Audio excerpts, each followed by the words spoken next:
Welcome into the Draft Lab, a weekly series here for Pushing the Pile on the CBS Sports Network, where we dive into 2025 NFL draft prospects and we go position by position. We've done quarterbacks, we've done wide receivers, we're hitting running backs today. And I thought there was no one better to have on than none other than Emory Hunt, former college football running back for the University of Louisiana, F-ball game plan on X. Emory, I want to talk about this running back class because I think it's insanely good. This is one of the best classes I've seen since probably 2018, where we saw three guys go in the first round. I believe eight guys go in the top 75. I want to hear your thoughts on it, though. How good is this class? Mike, it's a fantastic class, man. It reminds me a lot of the class that had the Leonard Fournette, Christian McCaffrey, Aaron Jones, Tariq Cohen was one of those guys in there. Kareem Hunt. You had a ton of good backs. So when we're talking about backs, and I know a lot of fans tend to be focused on the first round and think the draft is over after the first 32 picks, but you can find backs literally. Now, this is when the statement actually rings true. You can find backs later in the draft that can help you out. So don't get caught up in who goes in round one or where guys may have certain backs ranked, because this is a deep and talented running back class. Truly is. I made the cut to top 10. You saw the list there on your screen, and I was like, the guys I am leaving out, I would have been raving about in last year's class because last year it just didn't have the depth. You were looking there at the end of the third round, and you're like, I'm not sure if there's a starter going to be had here at this point. It just was not the same amount of talent. This year's going to be a different animal. They're going to come off the board early. There's going to be a ton of them. And even still into the late third, early fourth, into day three, I think you're still going to be capable of finding starters. So let's go through my top 10. I'll break it down a little bit, and then you give me your reactions. Who's going to be too high, who's going to be too low, and who's going to be just right. So at number one, no debate here. I'd be floored if anyone had anyone other than this guy. I haven't seen a ranking that did, but we haven't gotten to yours, so maybe you will. But Ashton Jeanty of the Boise State Broncos, he comes in at number one. After that, though, all bets are off. Number two, I've seen all over the place. I have Dylan Sampson of Tennessee. I just think he is an all-around awesome back, almost 1,500 yards this past year for Tennessee in his first year as starter, 22 touchdowns, and he's the youngest player in this class of running backs, only 20 years old, won't turn 21 until next season. Omarion Hampton at three, the UNC running back, a potential first-rounder, a lot of love for this guy, one of the hardest runners in the entire draft class. Quinshon Judkins at four, the Ohio State back, the other Ohio State back, the transfer from Ole Miss. I have Cam Skattebo at five. Skattebo, excuse me. I butchered it last week. It's Skattebo. David Martinez from Miami at six. Yet another transfer. He went from Oregon State to Miami, and I loved his tape this past year. Ja'Cory Krosky-Merritt, this is one of my under-the-radar guys in this draft class. Didn't get to play this year with eligibility issues after week one, but he has some of the best footwork in this draft class, some of the best run pacing in this draft class, and he went down to the Shrine Bowl and won the MVP there for the week he had in practice. RJ Harvey from UCF comes in at number eight, one of the stars of the combine, a former quarterback turned running back, and has some of the best tape of any running back in this class. Travion Henderson, the big play home run threat that's been a mainstay for the Ohio State Buckeyes the last 4 years, comes in at number nine. And then Jordan James, Bucky Irving's replacement there at Oregon, a guy who's young himself, a junior coming out, still only 20 years old. There's my top 10. Emory, who's too high? Who did I get wrong here? Well, I wouldn't say, there's a lot of your list that I kind of agree with. And, if we're moving guys around, like, you won't get an argument out of me for a couple of guys, right? I'm not as high on Judkins in terms of he's my RB10, but he's your RB4. No real difference there for me. I'm not going to argue that. Same with Skattebo. I had him as RB9. You have him as RB5. That's not a problem. I'm kind of with you on Martinez. Wherever you put him within the top 10, he is a top 10 back. So those are fun. And obviously Hampton, I would have two. Jeanty, you have one. Even though I think there's a conversation I had about one, but Jeanty is my RB1 by a smidge, although Hampton is outstanding in his own right. So those I agree with. Those are not the problem. I would probably flip-flop Henderson, Judkins. I have Henderson higher than Judkins. But the one that I want to ask you more about is Jordan James.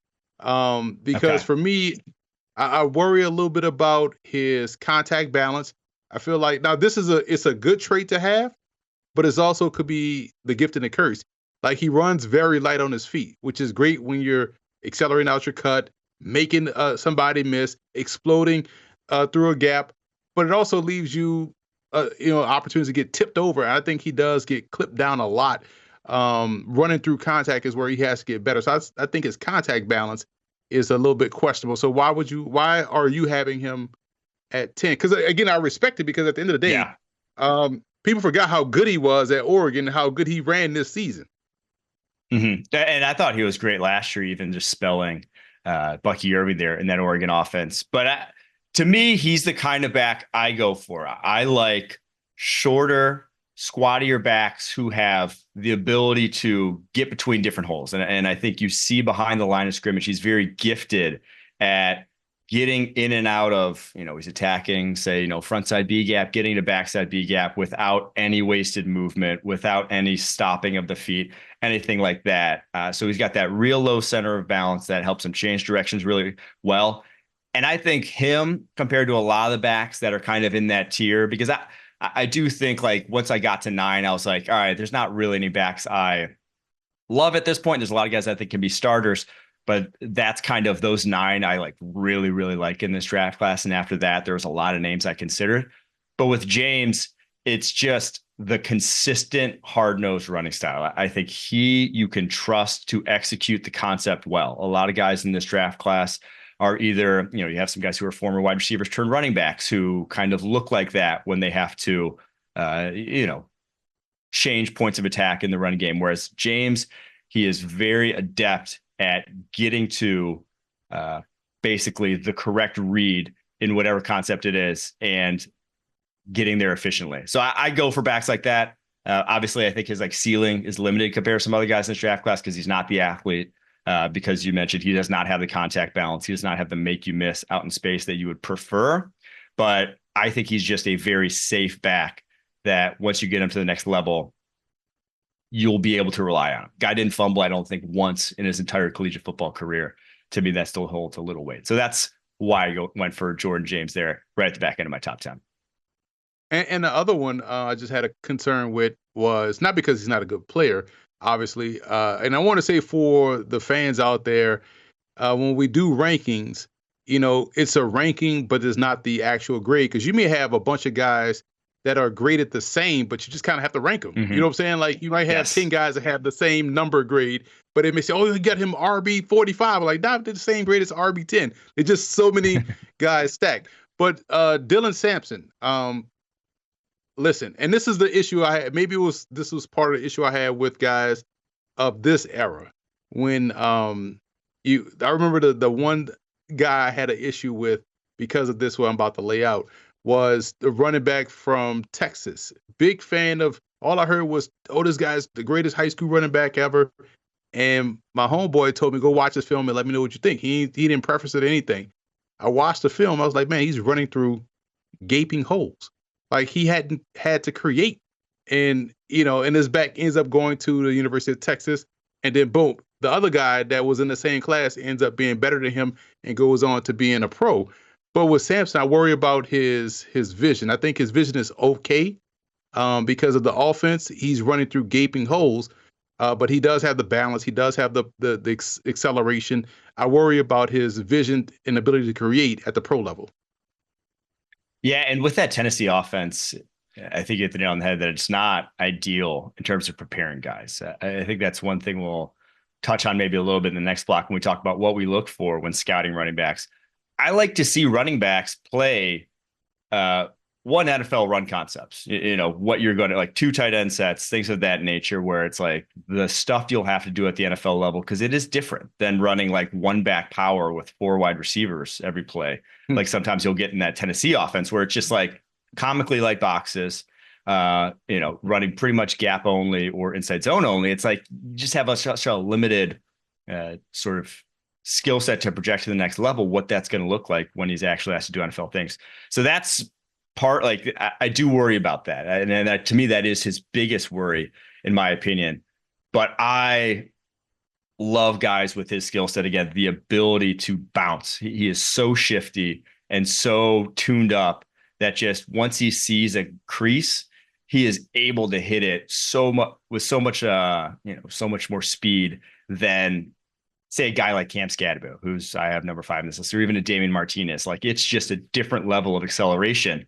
And on an NFL football field, just the running back position in general, there's so few times where we really get out in space. A lot of times it's just this real short area burst. That's all that matters is how quickly can you cover 4 yards? It's not 40 yards. It's that 4-yard burst. And with him, when he got up crease, he hit it harder or as hard and as quickly as anyone in this draft class, in my opinion. So that's why I had him at number 2. It's funny because a lot of what you're saying is a lot of what people used to have issue with back in the day. I say back in the day, but this was like in the 90s, where these option backs, guys that came out of Colorado, guys that came out of Nebraska, people say, oh, you can't trust these backs in the NFL because everything's already open for them on the option pitch, until the one guy that breaks the mold and got people to look at it differently. And Ahman Green was different than the Lawrence Phillips, was different than all those other I backs that came out of Nebraska. I know people bring up the late, great Rashaan Salam, but then you had other backs that thrived at the NFL level out of that same system. Eric Bieniemy was one of them.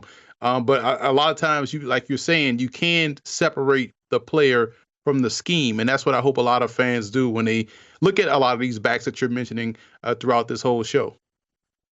All right. Speaking of that, we're going to discuss all we think about how to project backs from college to the NFL, the traits we look for, the sort of film study habits we have to get to projecting these guys from college to pros at a position that I think the NFL's track record at, especially when drafting guys highly, has been kind of hit and miss. A lot of times the first round backs, if you've gone through over the past decade, haven't necessarily ended up being the best backs when it's all said and done. So we'll get to that right after this.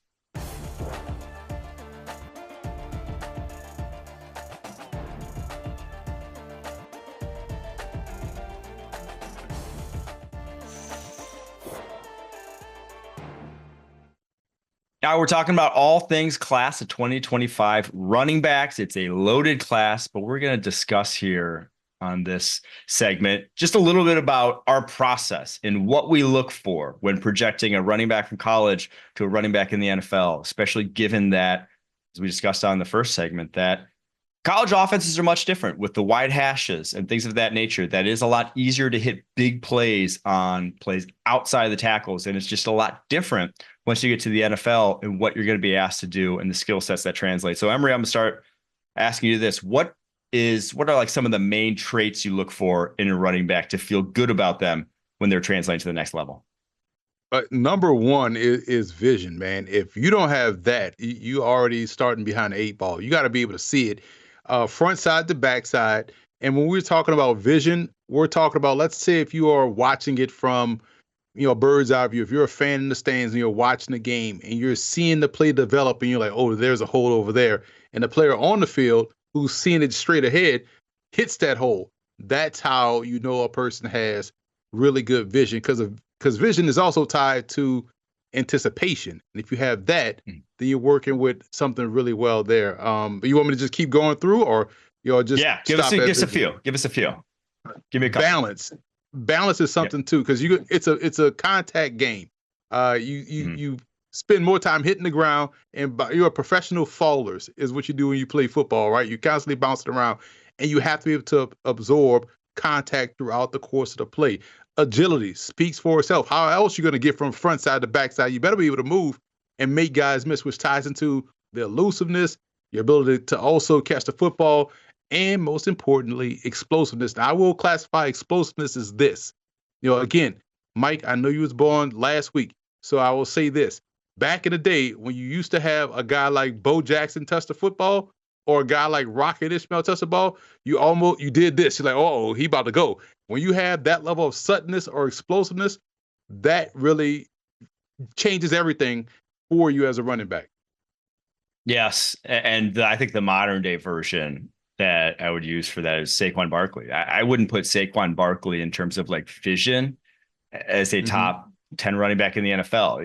He's not awful, but that's not like elite at it in his ability to find and hit holes. It's just that when he does find a hole and when he does hit it, no one else is doing what he's capable of doing. And once he gets in the open field, no one else is catching him from behind. So that's the trait that kind of makes all the other ones useless. If you got all if you're as good as it gets in the league at it. So the three you mentioned are literally the three I wrote down. I feel the exact same way about the running back position. Everything else is kind of a cherry on top, icing on the cake. Like you need those three. If you have those three, I don't care if you don't have anything else to your game. I don't care if you don't have agility. I don't care if you don't have, a nice spin move, ability to make guys miss in the hole. You will be a good NFL running back. The one thing I'll say is that with vision, I would also kind of add a caveat of running style. How hard do they run at those holes? Because a lot of guys can find holes,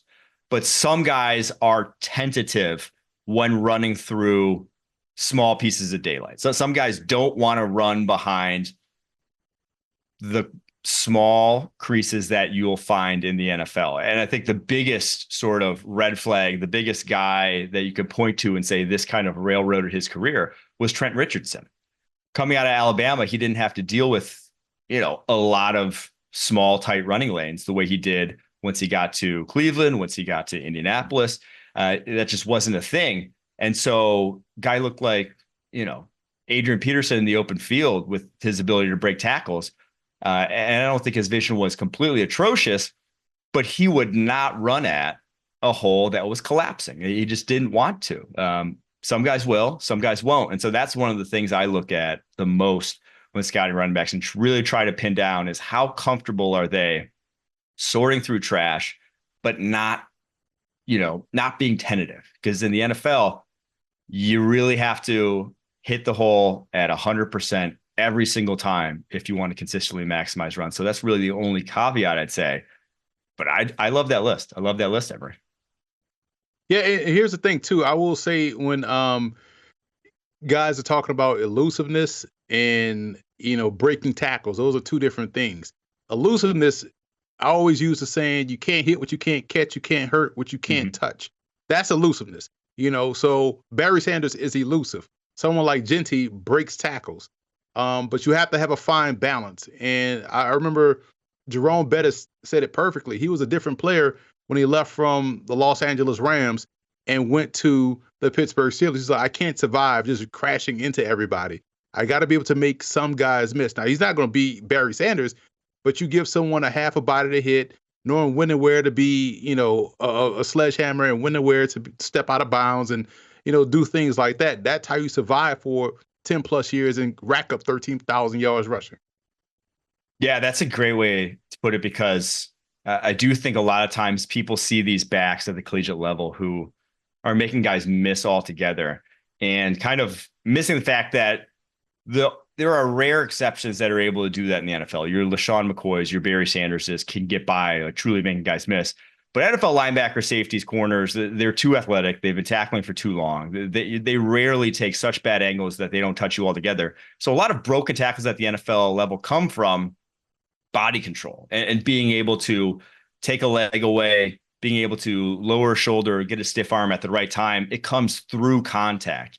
So that contact balance is usually the more important trait because you're going to have to play through contact every time you want to break a tackle. You can't just make a guy miss altogether. It helps when you can. It's obviously a good trait to have, but it's the contact balance that leads to consistently running through tackles at the NFL level, in my opinion. And now we've seen the advent of the passing game and involving backs in terms of not only just catching your meets expectation passes, your swings, screens, flares, and flats, but being included in the downfield passing game. So even though I don't overcount a guy's pass protection, when it stands out, you got to make note of it. Because again, the whole issue with backs and pass pro is that we don't want to get run over because we don't want to be in the field room and everybody laughing at you in the dark while the coach has rewound the tape like 47 times, and going through what you did wrong. But all you really have to do is know who to block, getting away for about 2 seconds, and then you're done. So knowing who to block is way more important than actually executing the block. So as long as you're going in the right direction, you'll get in the way. You'll get run over, but you'll get in the way enough to where any quarterback worth of salt can step aside, step up, and get rid of the football. 100% agree with that. When I'm evaluating pass protection, I don't look at basically their technique because I think technique can be improved. I look at how bad do they want it? Do they come in and act like a speed bump and just sit there? Or do they come in and they're the aggressors and they lower the shoulder, or they're the ones coming into contact first and initiating it? And two, the other thing you mentioned there, are they scanning? Like, is their ability to ID and find a blitzer there? Or is it consistently you're watching them start to swing out and then they come back in and they're like, oh man, what the heck did I just do? I just got my quarterback killed. Those guys are the ones where it's like, if they can't find it, I'm going to be worried about them being able to find it at the NFL level, especially with the way blitz games are going. All right, that's our list. We're now going to take a quick break, but after that, going to get to the ideals for some of those traits on our list, the guys in this draft class who are the superlatives at each one. And we're going to have some NFL guys as well that we think are the superlatives for each trait coming up right after this.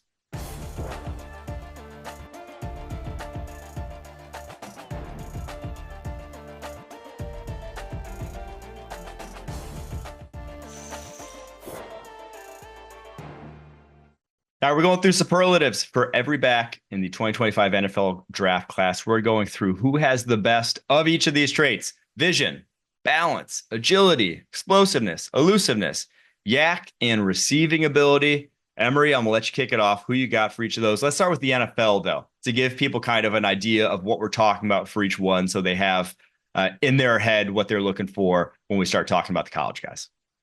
Obviously, we always start with vision, right? And when you look at vision, you can't get any better than Jahmyr Gibbs because he literally has that hammerhead shark peripheral vision to see it front side to back side all the time. The balance, Alvin Kamara, people forget how strong this dude is in terms of his power clean and hang clean, breaking all those tackles, agility.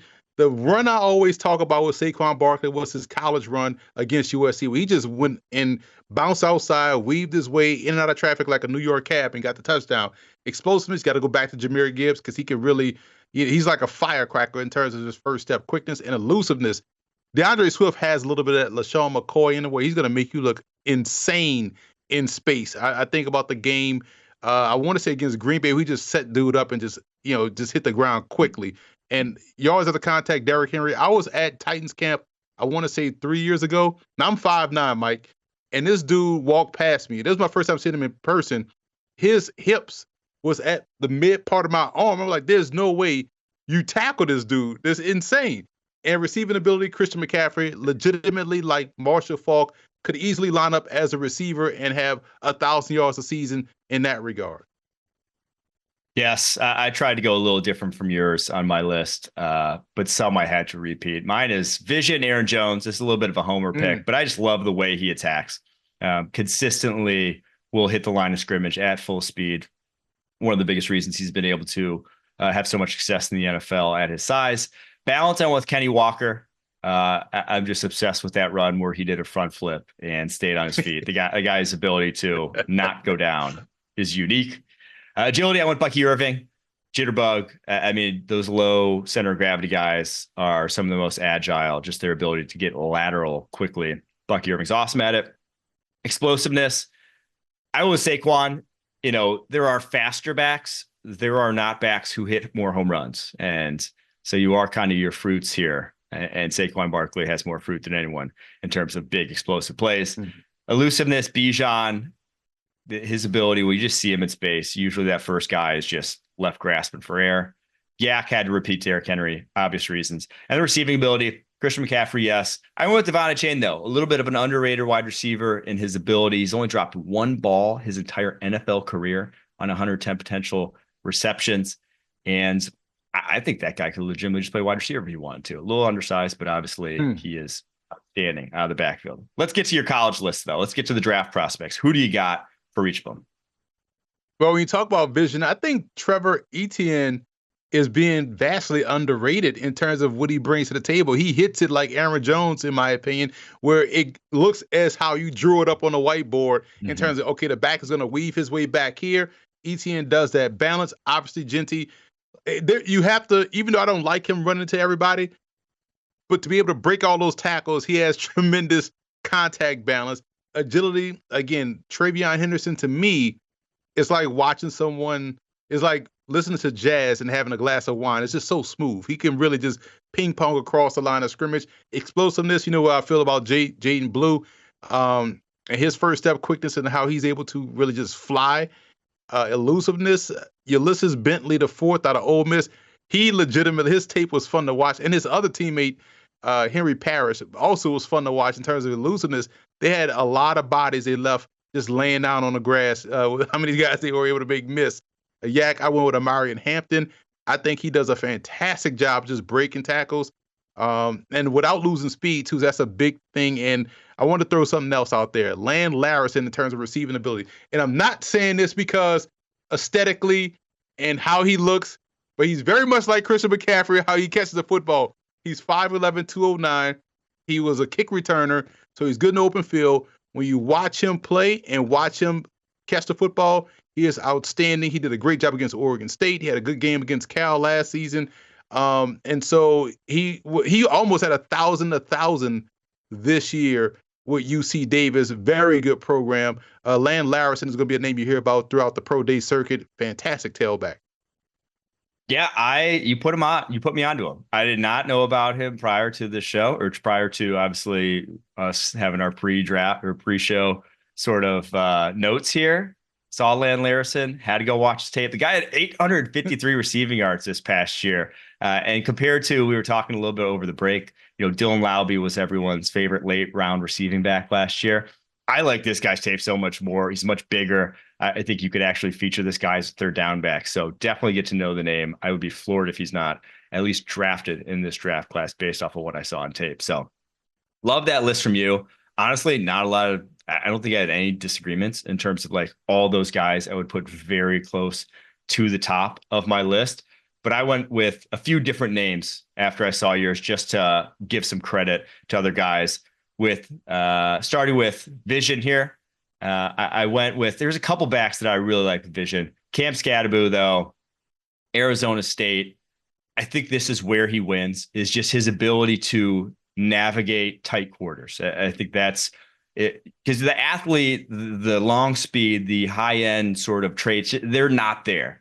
But if you're buying into Skattebo and his potential, it's because of his ability to consistently churn out positive gains.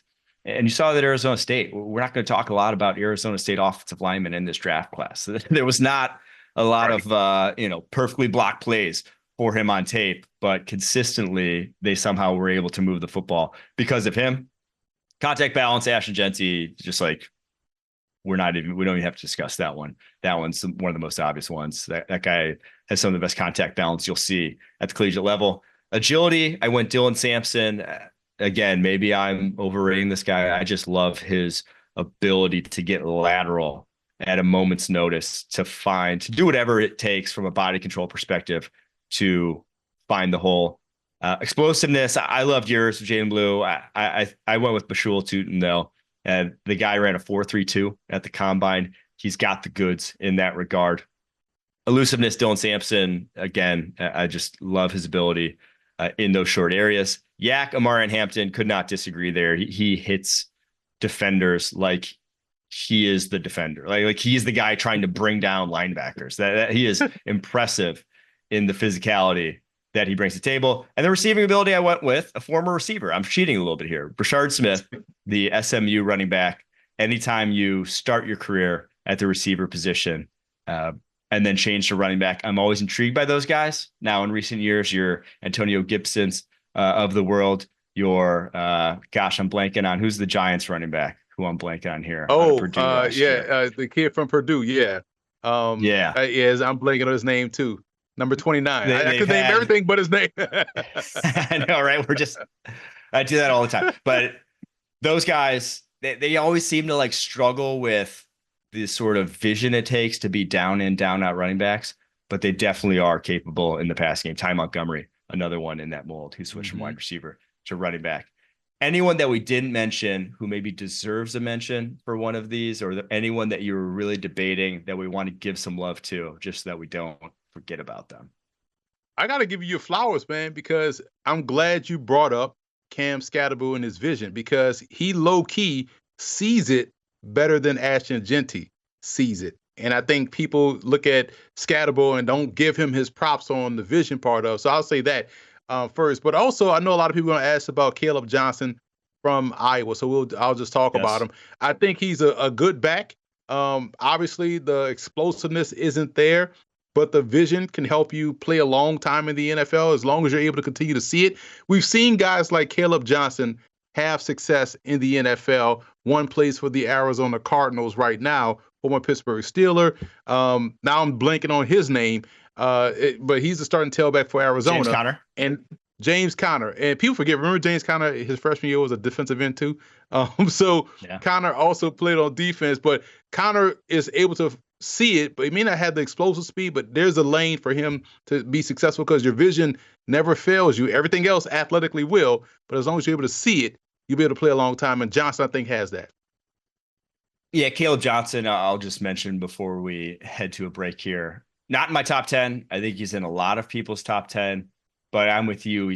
I don't see the high end athlete. I don't see the guy capable of breaking tackles consistently. I love his ability as a one cut runner in an outside zone scheme, but there's probably, you can count on one hand the amount of teams that are still doing that consistently at the NFL level. So outside of a scheme like that, I have other guys higher. So it's the way it goes. Emory, thanks so much for joining, man. Really appreciate getting your insight. After the break, we're going to do a little free agency comparing to this draft class, position by position. Which one should you attack? Should you attack free agency if you need a quarterback, running back, wide receiver, tight end, or should you attack the draft? Which class is stronger? We'll get to it right after this.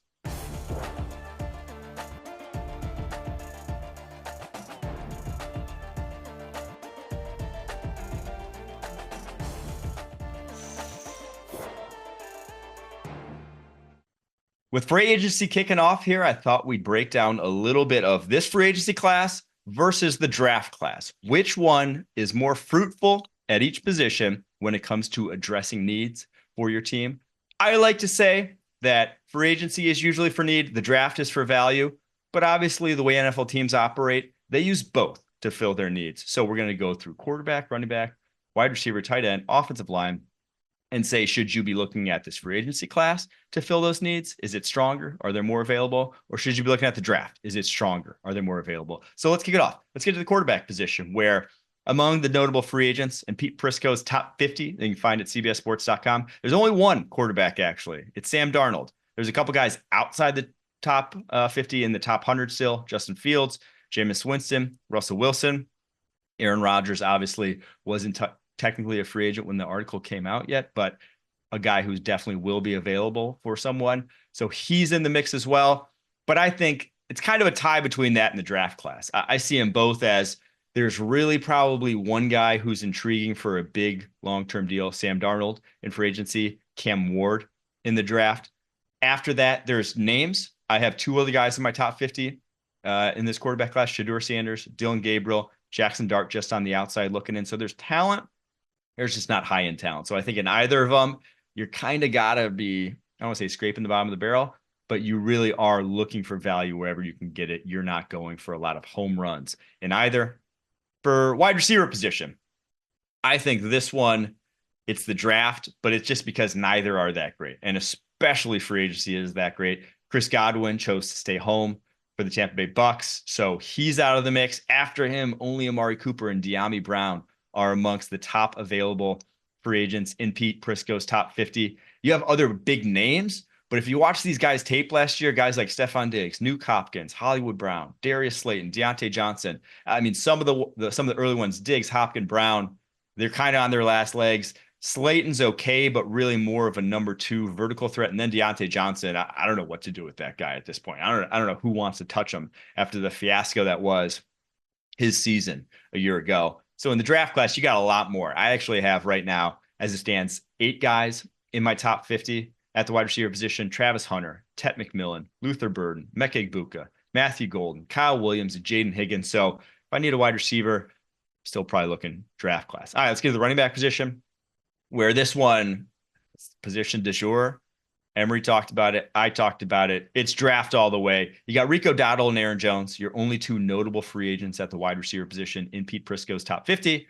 But there's so many in this draft class. Ashton, Jeanty, Dylan Sampson are the only 2 that make my top 50. But that's obviously because I take positional value into account. Got 4 more in the top 100. I got a bunch in my top 50, over a dozen. So it's a great class to be in need of a running back. It's a great class to be in need of a tight end as well. Not a great free agency group. There's actually not a single tight end in Pete Prisco's top 50 as it stands right now, available free agents. You are looking for vets here. Zach Ertz comes in as best one at number 60. Mike Gesicki, his second best one at 65. So really, probably not anything close to a high-end starter available in the free agency class, but there are high-end stars in this draft class. Colston Loveland from Michigan comes in at number 8. Tyler Warren from Penn State comes in at number 15. I have 4 more in my top 100. It's a great tight end class. The first position that I think I'm going free agency, though, to address needs is offensive tackle and interior offensive line. Both those classes, there are a bunch of guys in Pete Prisco's top 50. 4 offensive tackles, Ronnie Stanley, Cam Robinson, Alaric Jackson, Dan Moore. And then he's got a grand total of, I believe, 9 interior offensive linemen, guys like Drew Dahlman, Will Freeze, Mekhi Becton, Tevin Jenkins, all among his top 25. So it's not a terrible offensive line class in the draft, but there's a lot of starters, surprisingly many. I thought some of these guys would be re-signed by their respective teams, but if you need help, it's a good year to need it. You may end up having to pay a bunch for it, but there is offensive line to be had in free agency. So I expect those guys to come off the board early here, off the free agent wires here very early on. All right, we are going to take a quick break. After that, going to get to the defensive side of the ball. D tackle, D end, go through position by position and evaluate the draft class versus free agency and where you want to be addressing those needs. Right after this.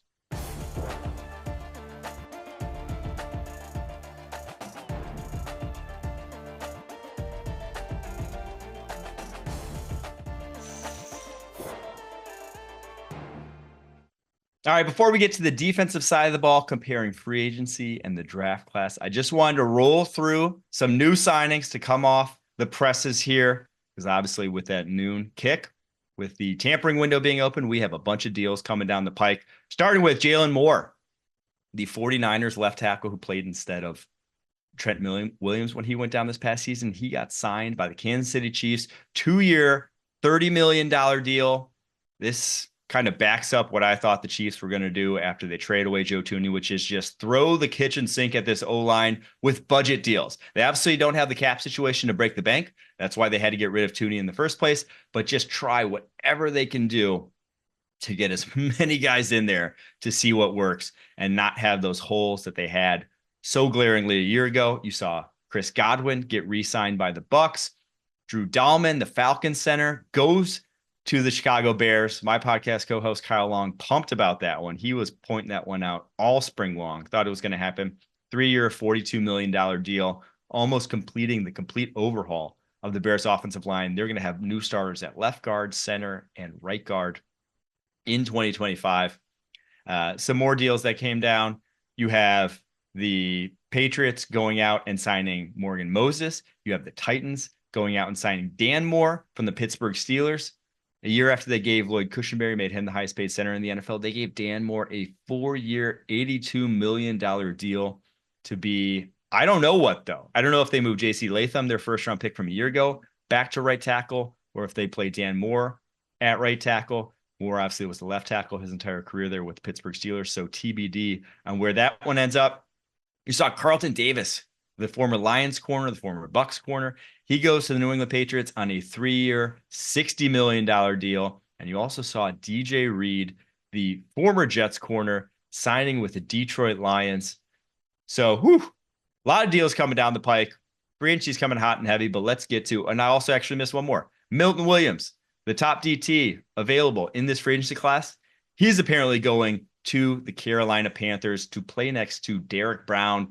That's a heck of an interior duo. Panthers doing well to fix their defensive and especially run defense woes.